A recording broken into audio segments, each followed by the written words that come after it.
হাঁটতে হাঁটতে আমি ক্লান্ত। অবশেষে পেয়ে গেলাম একটি গমের জমি। অল্প একটু জমি, সম্ভবত 10 থেকে 15 কাঠা হবে। কত সুন্দর গম হয়েছে দেখছেন, খুব সুন্দর গম হয়েছে।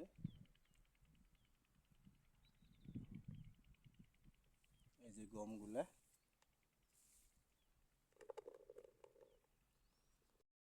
সুন্দর একটি পরিবেশে আবার আপনাদের মাঝে হাজির হয়েছি।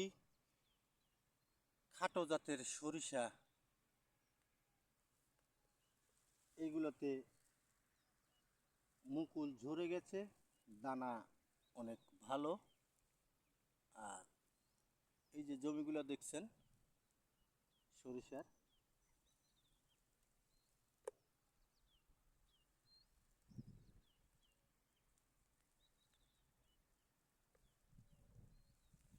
সরিষা মাশাআল্লাহ অনেক সুন্দর সরিষা হয়েছে।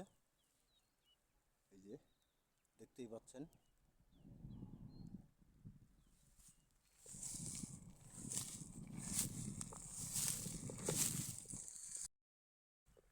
পরিশেষে নিয়ে আসলাম আপনাদেরকে আমি আমার নিজের ভিয়েতনামের সেই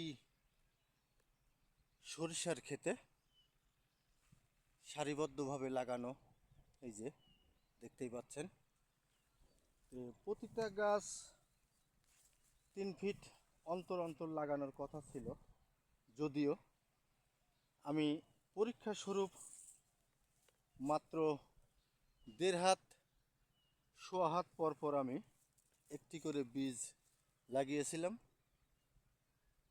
তে মাশাল্লাহ আলহামদুলিল্লাহ অনেক সুন্দর সরিষার গাছ দেখতেই পাচ্ছেন।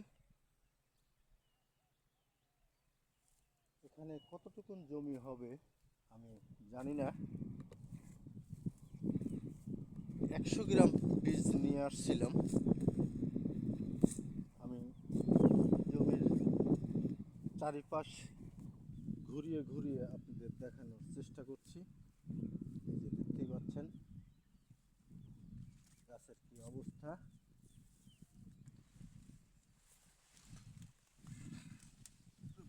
সম্ভবত সরিষার গাছের মধ্যে ঢোকা যাচ্ছে না, ঢুকতে গেলেই গাছগুলো ভেঙে যাচ্ছে। পুরা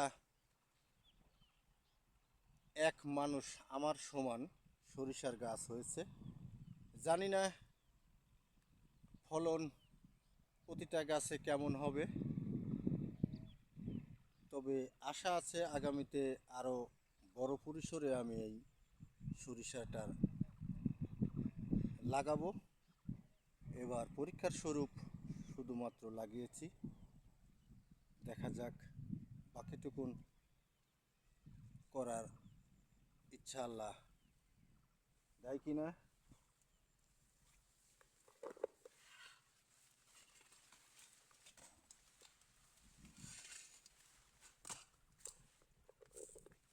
জমির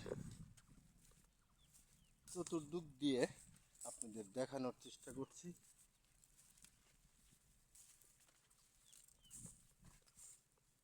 এদিক দিয়ে এখনো ফুল আসেনি, সবেমাত্র দেখা যাচ্ছে ফুলের ইয়ে। একটি গাছ কি পরিমাণে মোটা হয়েছে দেখেন, এখানে একটি চারা আছে।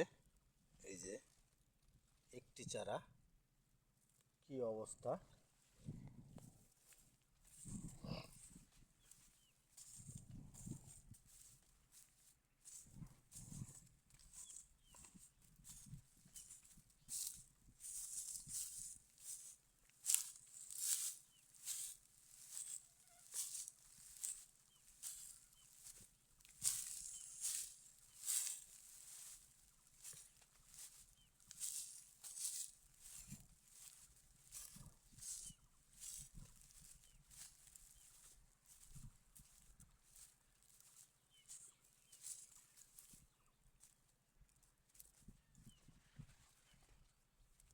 তো বন্ধুরা, আমি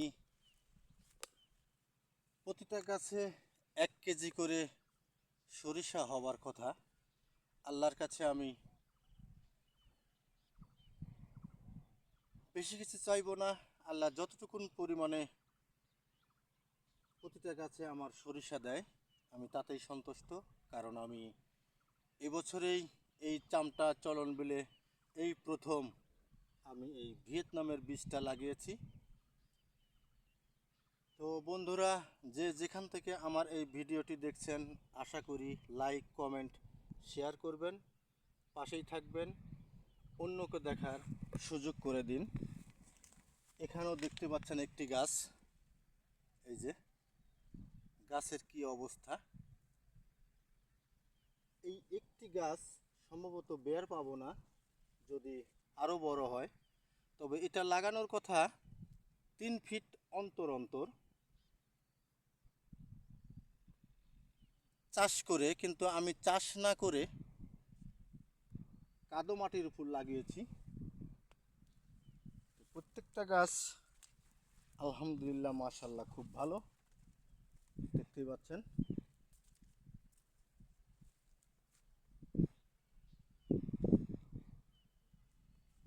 ভালো থাকবেন, সুস্থ থাকবেন, আল্লাহ হাফেজ।